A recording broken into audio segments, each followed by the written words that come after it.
Welcome back to Ask the Expert, the podcast where we break down the complex world of bleeding disorders and make it feel a little more human. I am your host, Amy Board, and today we're recapping what we've learned so far about rebalancing agents with some help from some familiar voices. We'll bring it all together: road work, seesaws, and yes, even a little car talk. I love the car analogies. But before we start our dive, here's a quick message from our sponsor. Health equity starts with understanding. Meet Shelley, a woman whose hemophilia diagnosis challenged stereotypes and inspired her to drive change. After years of unanswered questions, Shelley's story highlights the power of health literacy to close care gaps and uplift underserved communities. Scan the QR code or click the link in the show notes to watch her inspiring journey and learn how health literacy transforms lives. As always, I want to send a huge thank you to our presenting sponsor, Sanofi. We could not do this podcast without them, and we are grateful for their continued commitment to educating our community. All right, y'all, let's start under the hood. Think of your blood clotting system like a car engine. When everything works, it purrs. But when it doesn't, you're stuck. For people with hemophilia, part of that engine are missing. Here's Dr. Patrick Ellsworth to explain in detail. The PT side of things is like the starter. And then the PTT side, or that amplification, the extrinsic pathway, that's like the internal combustion innards of the engine. You know, the starter just kind of gets the crankshaft going, gets it spinning around, but you need the fuel, you need the valves, you need everything else going in and exploding, causing this reaction to make the car move. And we'll get to some more car metaphors later when we're talking about rebalancing agents. That's how I tell a lot of patients now, is that missing factor 8 or 9 is not having the rest of the engine there. It's just the starter that kind of spins it, but it's not going to get your car moving. It's not going to do anything really significantly for you. If you've ever had car trouble, you know how helpless it can feel. You might be sitting at the wheel with the key in the ignition, doing everything right, and still going nowhere. That's how living with a bleeding disorder can feel, like your body won't cooperate, no matter how ready you are to get moving. And for families, it's like everybody is in that stalled out car, together, just waiting and hoping and sometimes panicking. Treatment options, especially the ones we've had for decades, were like calling in a tow truck. They got us to safety, but sometimes they didn't always get us where we wanted to go. You can turn the key and the starter might click, but without those crucial internal parts, the fuel, the valves, the combustion chambers, nothing moves. And that's why treatment has focused on replacing what's missing, factor 8 or factor 9. That's one way to picture clotting, as a broken down engine. But another popular analogy? Who's heard this one? A domino line that's just ready to fall. Let's hear from Dr. Ben Samuelson-Jones for more. The coagulation cascade is a key component of what we call the hemostatic system, right? So your blood has to do this amazing thing. When it's in your blood vessel, it has to be liquid to carry all the nutrients around. And as soon as it leaves the blood vessel, it's supposed to fill that hole where it left. So it has to very quickly go from liquid to solid, but only at the precisely right time. When the blood's in the wrong place, it's supposed to be solid. And there's a cellular component of that, and that's mostly in the hemostatic system. That's mostly platelets, but the other blood cells, like white blood cells and platelets, and the cells that line the blood vessels, they all play a role. And then the solution part of the blood, the acellular part, the part that doesn't have the cells, has a bunch of proteins floating around, and they also contribute to this hemostatic system. And that's really the coagulation cascade. And to form that solid plug, the output of the coagulation cascade is insoluble fibrin. So that means that it comes out of solution and forms like a web. And you can sort of think about that as like the platelets and other cells are forming a plug, and then that this fibrin web sits down on top of it. But it's really like a cement. It fills in all the nooks and crannies and just plugs that hole. That's the final output. And how it does that, and it has to do this very quickly, right? Because you want the blood to recognize that it's in the wrong place, and then very quickly amplify that signal of being in the wrong place to form this web and cement. And it does this with the coagulation cascade. What that is that's a series of proteins that are in a latent or inactive form, and then they're sequentially activated to do their biological thing. And the central mediator is making thrombin, and that does a lot of stuff. So the thrombin converts fibrinogen to fibrin, which makes that ultimate web. but it also then feeds back and amplifies the signal. And so one of the ways that you get this amplification, so you very quickly recognize that you're outside the blood vessel, and then you make a lot of thrombin and therefore a lot of fibrin, is that each step you make more of the next thing.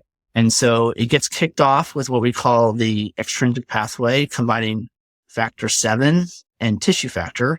And tissue factors is one of the ways that the blood recognizes that's in the wrong place, because you're not supposed to have tissue factor exposed to your coagulation factor. So once it's exposed, the 7 becomes, it's really 7, activated factor 7 becomes activated. And that results in making a little bit of thrombin. And then that little bit of thrombin then feeds back and kicks off an amplification loop. And it directly activates factor 8 and indirectly factor 9. And that's why when you're missing factor 8 or factor 9, you're missing that whole amplification loop. And that's why you end up making less thrombin and therefore have trouble plugging that hole. So let's recap. Your blood has to walk a tightrope, staying liquid inside your vessels, but clotting quickly when there's damage. That elegant switch happens thanks to a cascade of signals and proteins. It's fast, it's complex, and when it works, it's life-saving. Dr. Ben just introduced another key player in this process, thrombin, the enzyme that turns fibrinogen into fibrin, forming that all-important web. But thrombin also sparks a feedback loop, or an amplification system, that helps the clot form rapidly and stay stable. This is where things get really interesting, because if you're missing factor 8 or factor 9, like in hemophilia A or B, that thrombin burst can't happen the way that it should. And when we talk about teaching all of this, there's one method that really sticks.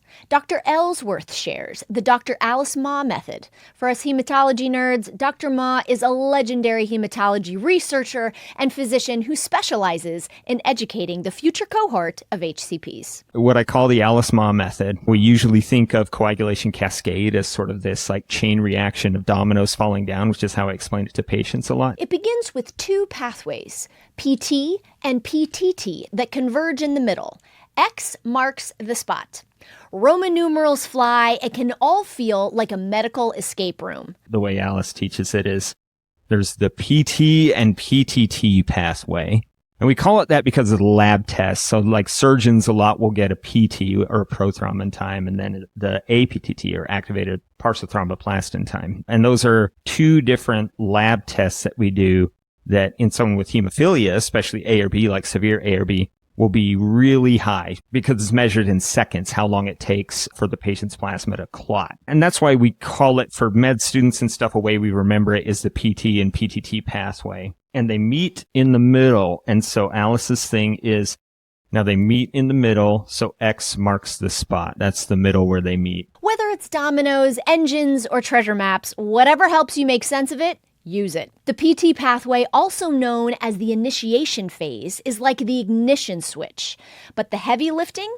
Now that comes from the PTT pathway, or the amplification phase. And this is where the clotting cascade really picks up steam. So factor 7 needs, now if you get hurt, tissue factor, we usually just say TF. It's actually factor 3, the old-fashioned name for it. But tissue factor 7A can actually go, and also it will activate 10 to 10A. That's the PT pathway. Because of tissue factor, and because tissue factor makes 7A so much more potent and is responsible for starting this whole process off and with vessel injury. Now, if all of these Roman numerals are making your head spin, you're not alone. They help break down the complexity of the clotting process into something our brains can hang on to. It's kind of like learning the steps to a dance. And once you know the rhythm, you can start to feel more confident on the floor. The PTT test is a central tenet of working up a bleeding disorder. So TENET, so tenet, 12, 11, 9, 8, 10.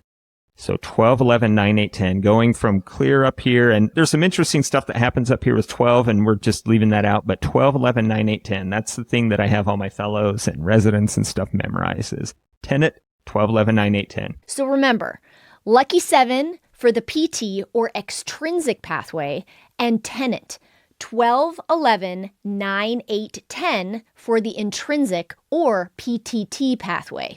And these two pathways meet at factor X, and that's where clotting really takes off. When we're talking about hemostasis and thrombosis, it's all about how much thrombin and where is it, because it's got to go to the right place and you've got to make enough of it. And if you have hemophilia, you can't make enough of it. And we'll talk about why that is.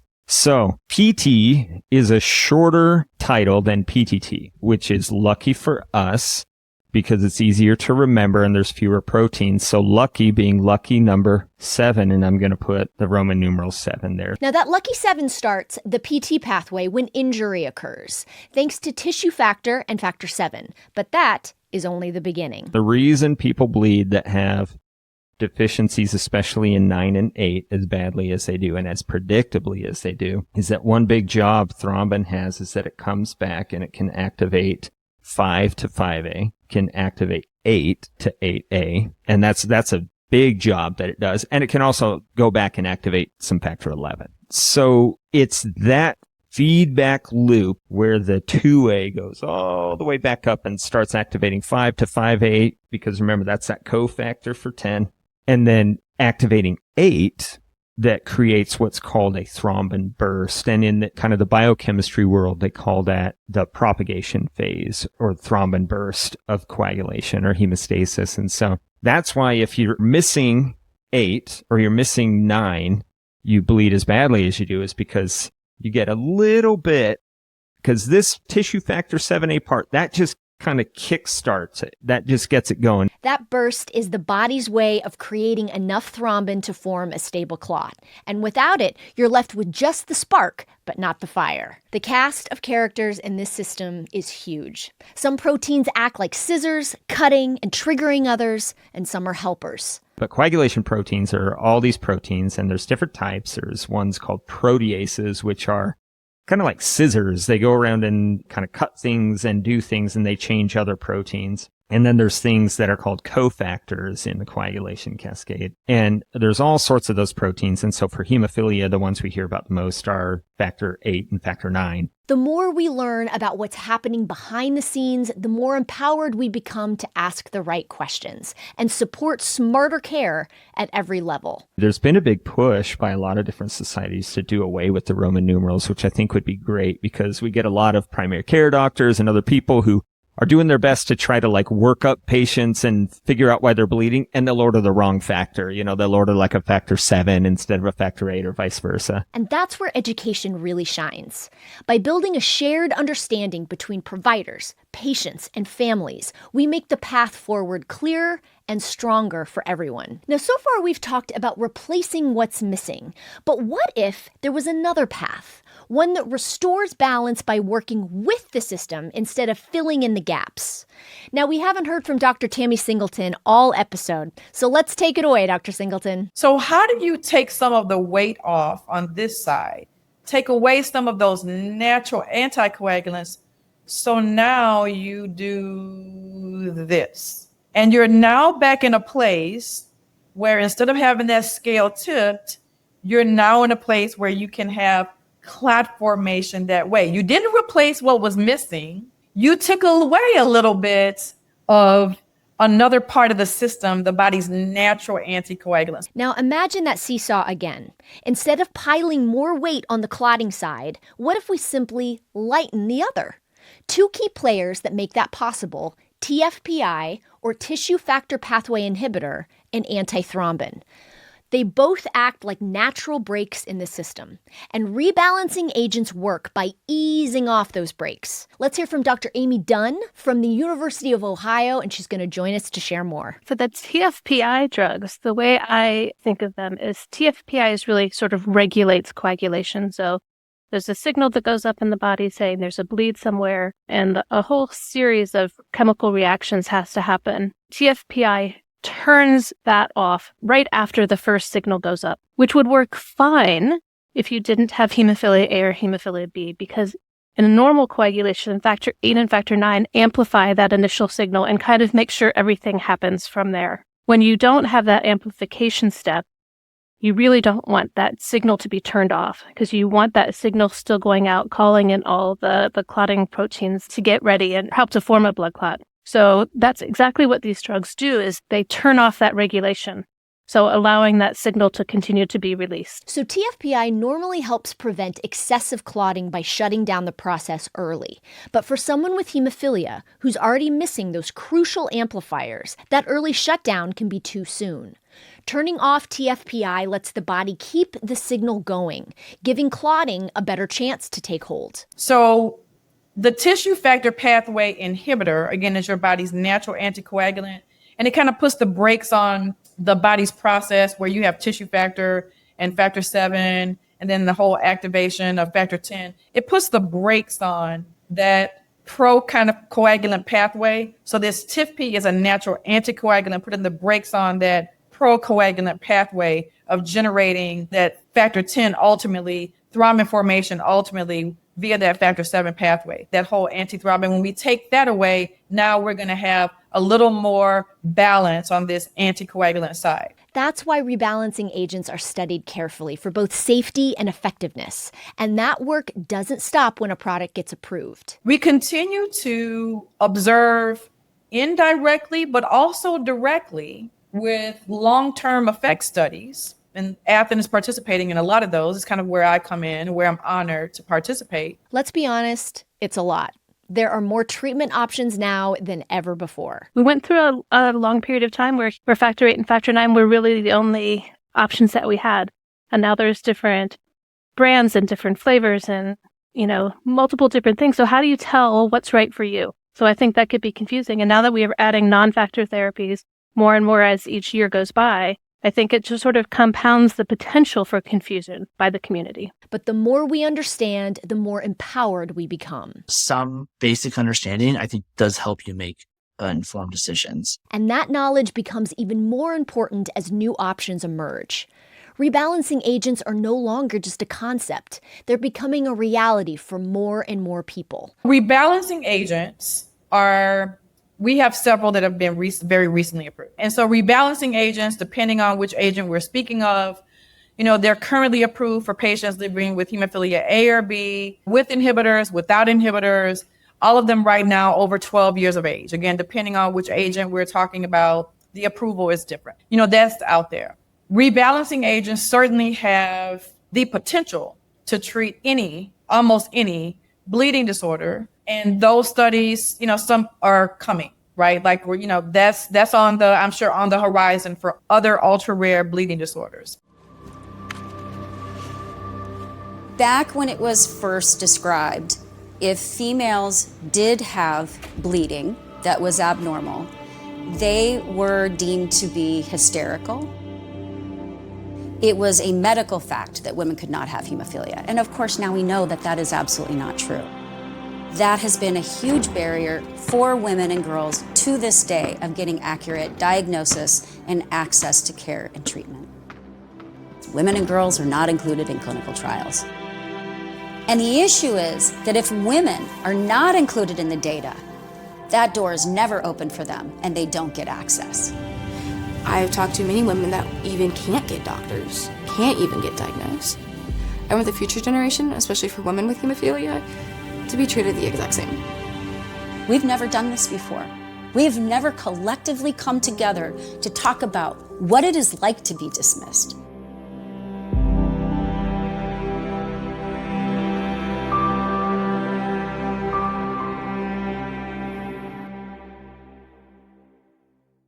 So where does that leave you?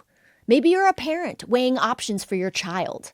Maybe you're living with hemophilia and wondering if rebalancing agents could be part of your future. Or maybe you're a provider striving to stay ahead of the curve. Wherever you are on this path, you're not alone. And you're not expected to have all of the answers. But you are invited to keep asking, because that's what this podcast is here for. Learning together, staying curious, and moving forward as a community. Whether your treatment journey feels like a party, a construction zone, a seesaw, or a car engine, we're all in this together. And with every question asked, we get one step closer to progress. Thank you for joining us in this recap of rebalancing agents. Next time, we're going to dive into how these therapies are reshaping care for people with inhibitors and ultra-rare bleeding disorders.